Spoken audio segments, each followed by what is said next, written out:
Hello, Davos. It is so nice to be with you in person. In warm weather, they should do warm weather Davos all the time. This is great. Yay, so nice to be here. Well, I'm here with a woman who needs absolutely no introduction, but I will try anyways.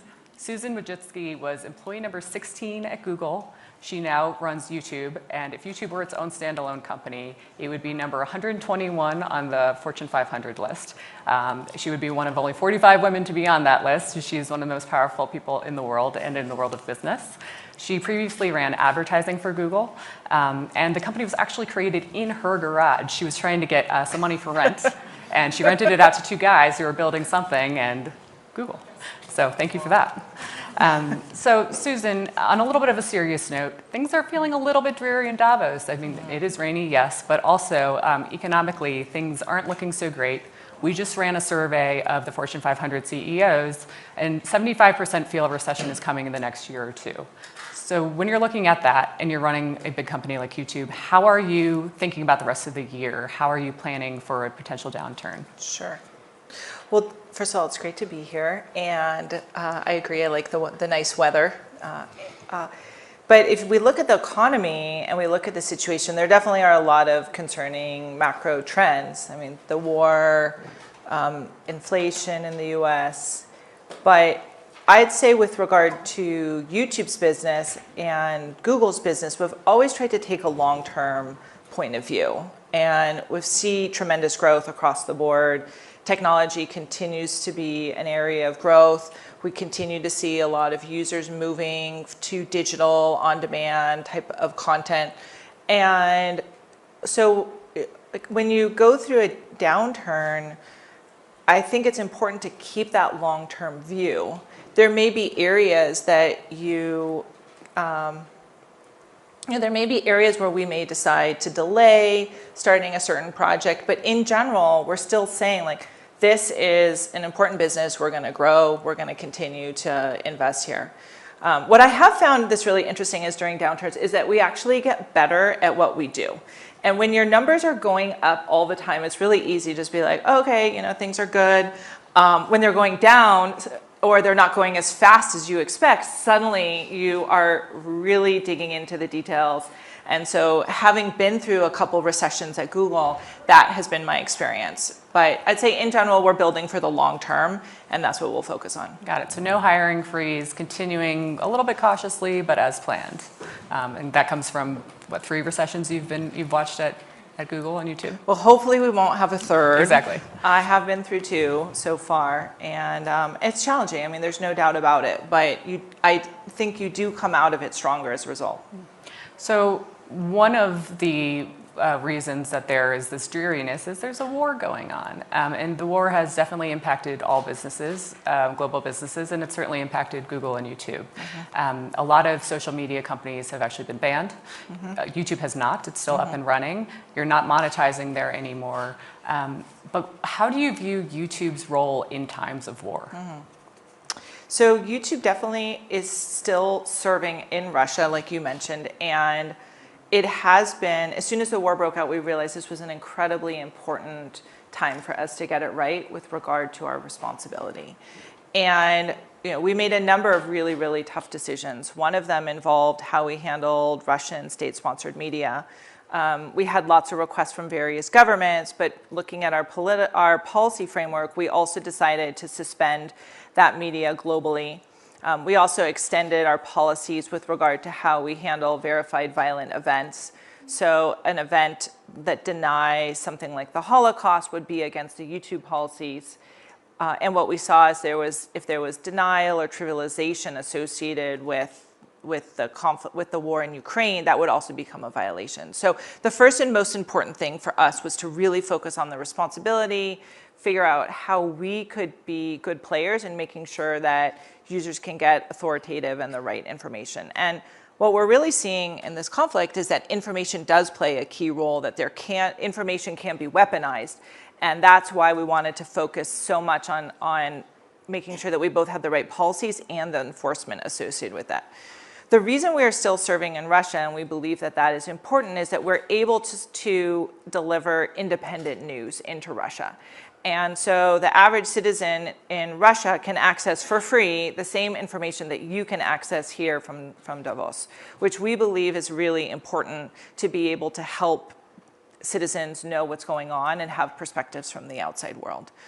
We've also seen YouTube be used for all kinds of other humanitarian reasons, like medical doctors, like serving patients on the battlefield, education of kids in Ukraine, in Ukrainian language. So we definitely have seen a lot of really important humanitarian cases too. Russia may not have banned YouTube yet, but at the same time, it's trying to push people towards something called RuTube. And so there are these kind of clones popping up in other places. I mean, do you view this as more of a one-off, or is this a trend where we might see social media, instead of being global, start to be more local? I mean, you pair that with antitrust and how China's doing social media. There's a lot of different things at play here. We've definitely seen new emerging players. Like RuTube, I'm less sure about. It doesn't seem to be going well. Yeah, I haven't used it, to be fair. But where we do see a lot of growth is actually in short form content coming out of Asia, where we've seen just a tremendous amount of new innovations and creation. And I do think video is a very competitive emerging market right now, and I expect us to continue to see more players. I think TikTok, obviously, that growth story has been pretty incredible to watch. YouTube has not been allowed to operate in China, but when China decides to create its own social media platform and puts a ton of resources behind it, and it can corner that market and then scale to the rest of the world, I mean, that's a pretty powerful recipe. How do you think that, what does that mean for companies being created in the US? Does that threaten the US as a superpower? How do you think about that? We definitely are seeing really strong competition coming out of China, particularly with TikTok. And we saw that grow relatively fast. I mean, I can tell you that you would not have asked me about TikTok at Davos the last time that we held it. No. So that shows you just how quickly this is changing. And if you look at TikTok too, they've had Douyin, and they've had the opportunity to invest in China on a local market, and YouTube does not operate in China, so you could argue that yes, it gives us some blind spot because they're developing a set of content there where we're not participating and part of that market. So I do think we'll see more competition coming out of China. They certainly have a lot of technical expertise, and it's an area we should just be ready for and continue to invest in. So short form video seems to be all the rage. Creators are really getting into it in a strong way, and you have YouTube Shorts. I believe you have 3 S's you're focused on: shopping, shorts, and streaming, so we can dig into each of them a little bit. But I'm curious about short form video. Is that a trend that's here to stay? The first ever YouTube video is only 18 seconds long, so maybe it's coming back to home a little bit for you, but how do you think about short form and what that'll do to advertising? So yes, the first video ever uploaded to YouTube, Me at the Zoo, was only 18 seconds long. And we do see short form growing tremendously. And we also see, YouTube's invested a lot in what we call long form. It's actually funny that we're talking about YouTube now being a longer form content, because traditionally it was shorter form, right? Compared to linear TV, which was always 30 minutes, 60 minutes.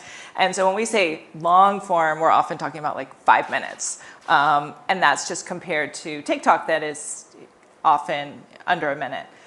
So we do definitely see that users are engaging a lot, particularly younger users find that a really compelling media.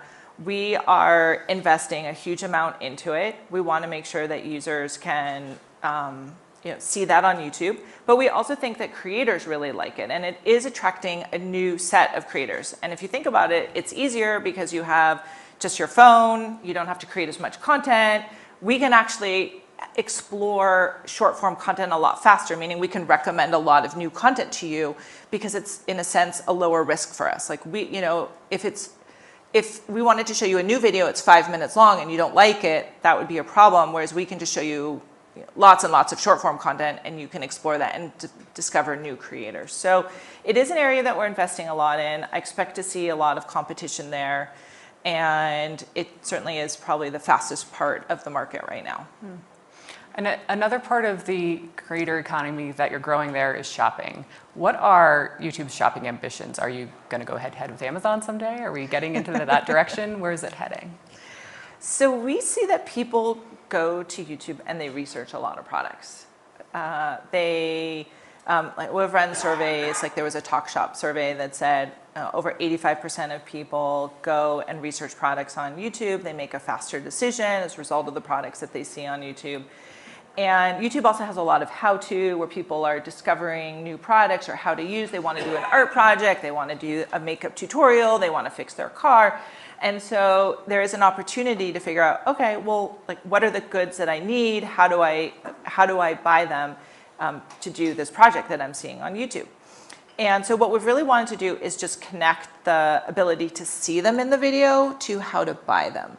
And it's really like connecting that last mile. And so what we're doing is enabling videos to actually link to specific products, have those products very accessible, and then be able to buy them afterwards. So I don't think about us as competing directly with retailers like Amazon. I think about us being a way for you to find products that you're already researching on YouTube.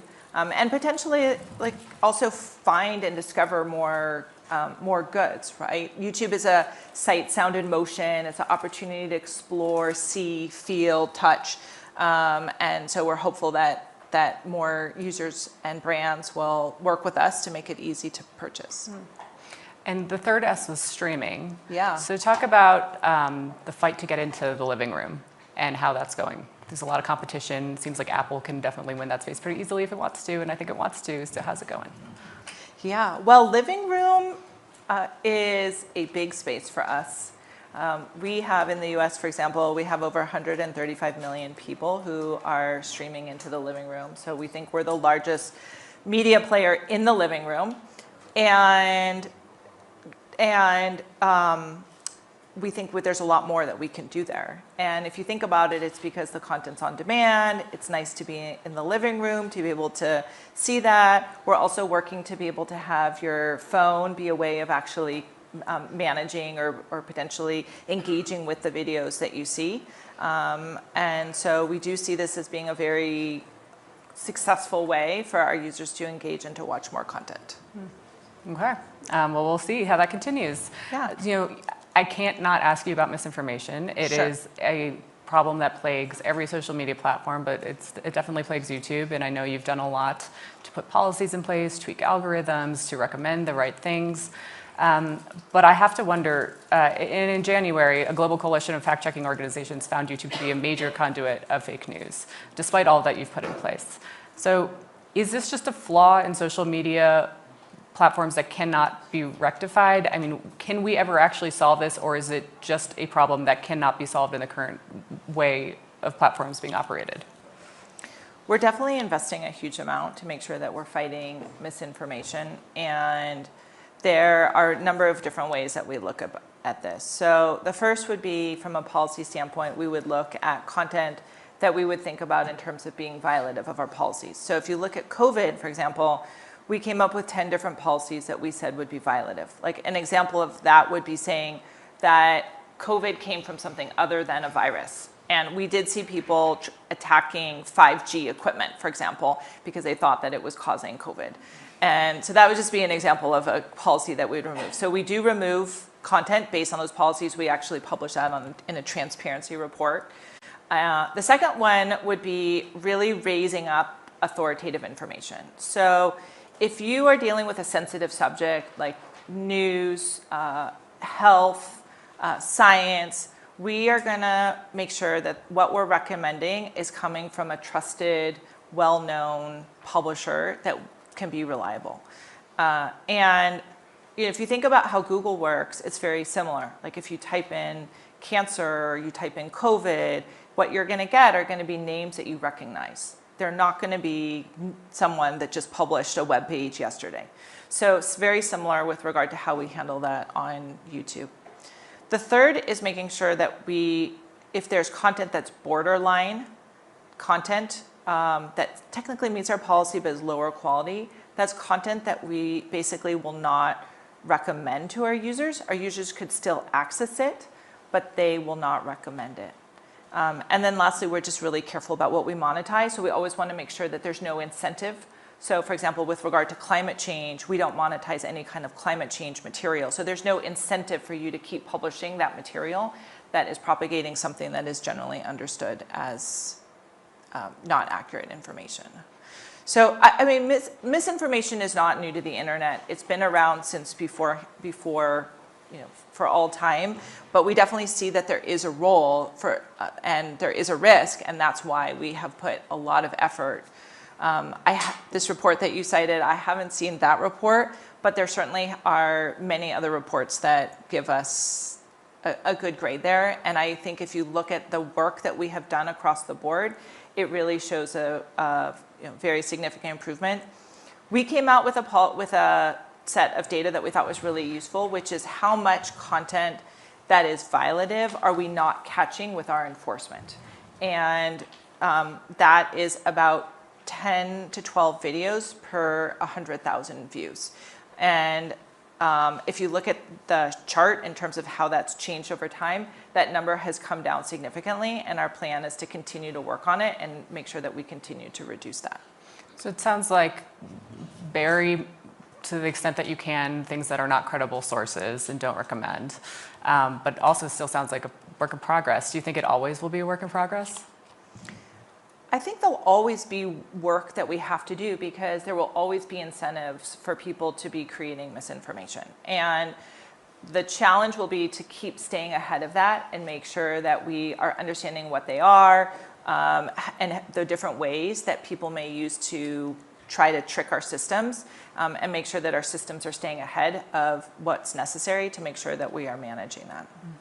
So I think there'll always be work, but after all this work that we have put in, this has been a huge initiative for us for at least over 5-6 years. I think we've come a long way, and I would challenge you, if you go and you look and you do a search or you look at your homepage in terms of what you're seeing, you're going to see content. When it comes to sensitive topics, you're going to see them coming from more authoritative sources. Okay. Moving to antitrust. Sure. I mean, there's a lot that could impact big tech, and certainly Alphabet, Google. Yeah. How are you navigating that internally with the broader executive team? Well, antitrust is definitely a big issue. I think there's certain legislation that's in place. In general, what I'm mostly focused on is just how can we do the right thing for our users, our advertisers, our creators. And if I look at what those demands are from those three constituents that we serve, they're not necessarily asking me for something that I'm hearing from the regulators with regard to antitrust. So my goal is how do I provide the best content for our users? How do we make sure advertisers get the return? And our creator economy, which has really grown significantly, which is powering a lot of jobs, a lot of GDP, how do we make sure that we continue to grow that? So in the US alone, YouTube provides $20 billion in GDP and almost 400,000 jobs. So, again, we're always open to hearing. We work with many governments. We want to hear what their concerns are, but my focus mostly has just been serving our constituents. Mm-hmm. And as regulation comes out, we'll continue to work and discuss with regulators. Got it. And you mentioned, obviously, YouTube was was the first creator economy company. Now there's a number of them, but you were the first. Are we in a creator economy bubble? Can everybody just continue to be infinite creators, making money and quitting their jobs and creating livable wages on YouTube and other places, or is this going to burst? Well, not everyone, but there are many people who like to be creators, and certainly with short form content, we see more people wanting to be creators, but we are seeing a lot of growth. This is a real career for people, mm-hmm. And if we look at the number of creators, for example, who are generating $10,000 or more, we've seen a 40% increase just in the last year. And we do see people start a channel. A lot of times it's about their passion, about something that they care about, a hobby. So for example, there was this channel that just got started during the pandemic. It was called Made with Lao.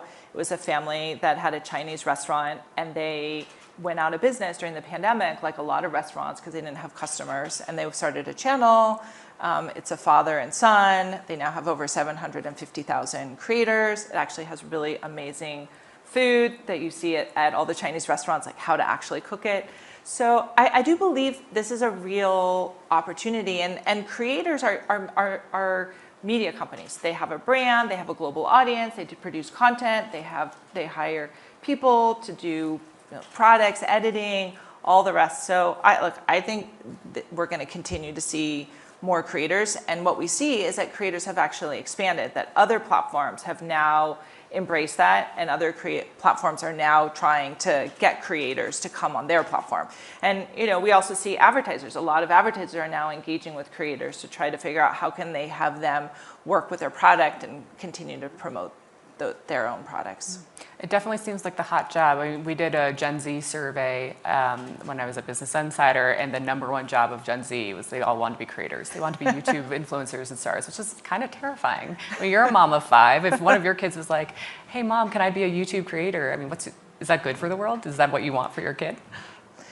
Creators, kids, like we'll see young adults who will say that they want to be a creator, and a lot of times kids, certainly will continue to evolve, and they say like they want to be musicians and they want to have all kinds of jobs that attract fame and fortune, right? I mean, those are very popular jobs, and obviously not everyone can achieve that, but we certainly see that on whole, this is a growing economy. They are real jobs, and we do see that when someone creates a channel, if you have someone becoming a creator, they need to talk about what's important to them, like choosing a topic, articulating it, presenting it well.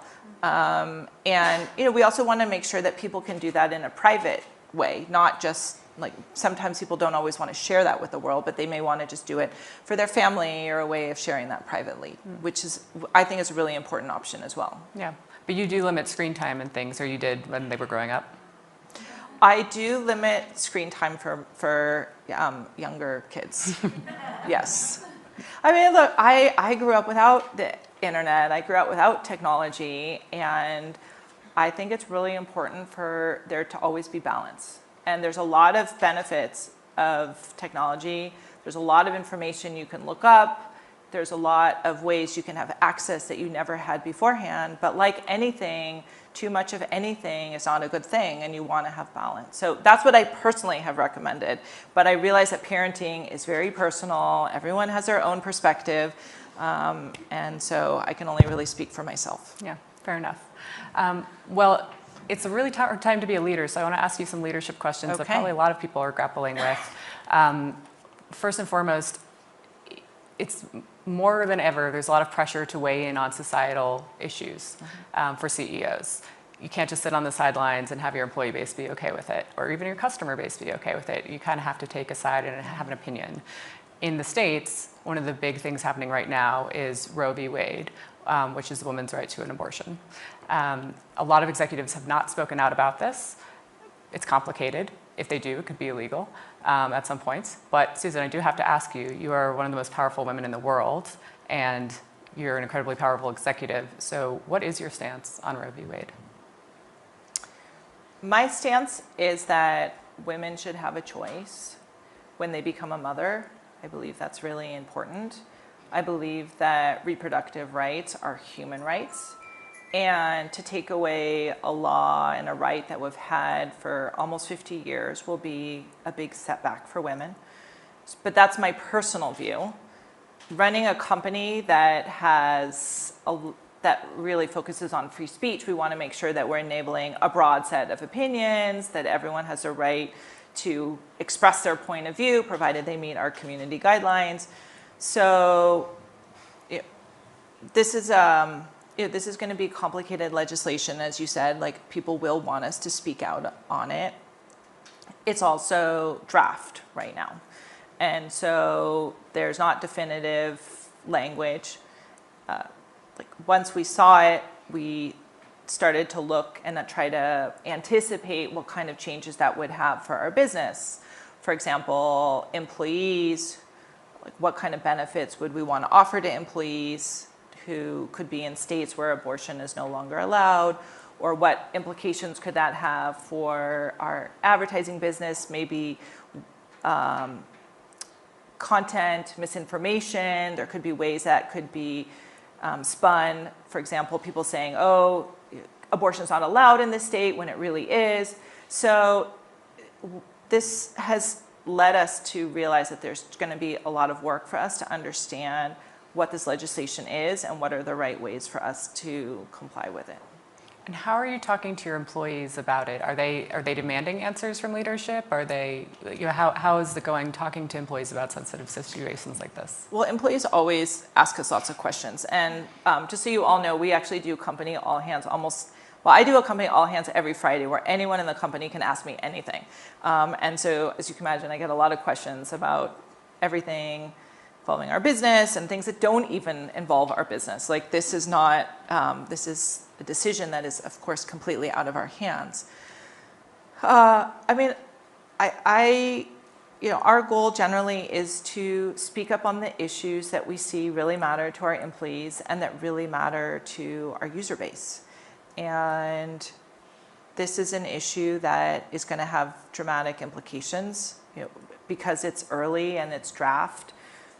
We have spoken internally at a high level, but we're still waiting to understand what the final wording is and what the final implications are. And based on what is actual real, then we'll take whatever necessary steps in terms of having to comply with it, but also try to figure out how to make sure that we are supporting our employees and doing what we can to interpret this in a way that makes sense for our user base and employees. Well, thank you for your candor on a really difficult topic. I appreciate it. Sure. Another topic that people are really grappling with running companies is the return to the office. It's Yes. really hard. And Google and Alphabet and YouTube are trying to do probably one of the most ambitious things on the planet, which is bring hybrid into reality. I think it's sort of a mandate to do 3 days a week, started April 4th. How is that going? It seems like the gold standard. You want it to work, but really, really hard. It's been good and bad. It's probably the honest answer. I think good in the sense that it's really great to see coworkers who you haven't seen for a long time. It's fun to bring everyone back together. That said, now that we're bringing people back together, I realize a lot of people have actually moved and are no longer in the same location. So we just had a lot of people move during the pandemic, and we are a much more distributed company than we ever were beforehand. We also are now 3 days a week, which actually, I don't know how we did 5 days a week. I think we all readjusted to just the 3 days, or we readjusted to being at home. So that's just definitely an adjustment. And what I'm also seeing is that people are coming into the office, but they might not be coming in at the same times that they used to be coming in. And maybe that's okay, because there was a lot of time spent commuting. And that's not necessarily a good use of time. You're not with your family, you're not doing work. And so we may see people doing things like doing some work, coming in later to miss a commute time, come in, do most important meetings, and then go back home. So it is an adjustment. I think there's a lot of tech investments that need to continue to evolve. So I got used to seeing every single person in a little box with their name underneath. I could tell when they were talking. I actually really like the closed captioning. So if I miss something, I can see that. I miss that in real life. I'm like, where's the closed captioning? I wish you could have that. But then when you put 20 people and they're in a conference room, it's really hard to tell who was talking. How can they see you? So I still think there's work to do on the tech for hybrid, and we're still adjusting. And then, also in the Bay Area, we just had a surge. So even though people were coming back, a lot of people had COVID. We have clear policies around this, but you as a company have to come up with it. If you're sitting next to someone and they're like, oh yeah, everyone in my family has COVID right now. It could be an uncomfortable moment. And technically, right? So, we have rules about how we handle that, what's required, but it's something we're all still figuring out. So for final question, as I mentioned earlier, if YouTube were its own standalone company, you'd be the 45th woman to be running a Fortune 500 company. I think YouTube would actually fall about number 121. The team pulled the numbers right before this interview. Is that using our ads revenue? Yes. Yes. So maybe even Yes, higher. we also have subscription revenue. Yeah, so you'd be higher. You'd be higher. There you go. Okay, right up that chart. Just needed to Yeah, so get that out there. Maybe you'd be in the Fortune 100. There you go. Is that something that you'd like to solidify someday? Do you think, like, you've got a great gig at YouTube, no doubt, but Yeah. you know, how do you think about the CEO progression, your role, and then a separate note? A lot of younger generations aren't aspiring to the C-suite anymore. There's sort of this anti-hustle culture setting in where they just think they'll never make it. They think the system's unfair. So how do you think about your own C-suite journey, and how would you think about the fact that maybe others don't want that right now? Well, my journey was not to be in the C-suite necessarily. Like I mean, just to be clear, I joined a company with no revenue at all, with no real business plan. And I just joined it because I thought it was really interesting and they were doing important things for the world, which was delivering information. And I immediately saw the value. And then I, worked at Google for a long time and did ads. And then I came to YouTube, right, which also was like much smaller. But I saw, again, the same thing, a lot of value in enabling new ways of communication and new types of media and new points of view. So my personal career advice that I took and that I give to others is to find something that's meaningful to you, that where you believe you're doing something good for the world. And if you do that, then you will most likely have a productive career. And if you say, oh, like I just want to be in the C-suite, like you probably will, it's like harder to have a productive career, right? Because that's not necessarily a clear role that you can follow or figure out, how to do that. So and in some ways it really helped me because I was just always willing to say more controversial things. Like I would just say, like, this is my point of view. Like I'm working for our users, our creators, and our advertisers. And if I think something is the right thing to do, like I'll just say that. And it might not be the popular point of view, but like that's okay. You suggested buying YouTube, right? Didn't you put together a whole presentation? Yeah, I suggested buying YouTube. It wasn't necessarily a popular point of view. Somebody published, Mark Cuban actually the week beforehand said only a moron would buy YouTube. So I mean, you bought it. I think it's really important to be able to take to think for yourself and realize like what's important, what matters to my constituents, like who am I working for, why am I working, why am I doing all this? And so I have really focused on trying to do something productive and good for the world. My whole career has been about information empowerment. And that's what has led me to where I am right now. And it just happened to be that I was in the C-suite. Actually, when I first joined YouTube, my title was not CEO. So Wikipedia immediately recognized that there should be a CEO of YouTube. But technically, my title was SVP of YouTube. And I had to explain to people externally that I was acting like the CEO, because if there wasn't a CEO, they'd be like, well, who is the CEO? But my internal title was initially SVP, and so I had to work it out that, yes, my title was CEO of YouTube. So again, I think that's just the same message, which is focus on what's important. Don't focus on the title. Don't focus on the things that don't really matter. The things that matter are doing something valuable and important for the world and being able to do that well. Okay, well, Susan Wojcicki, everybody, thank you so much for joining me.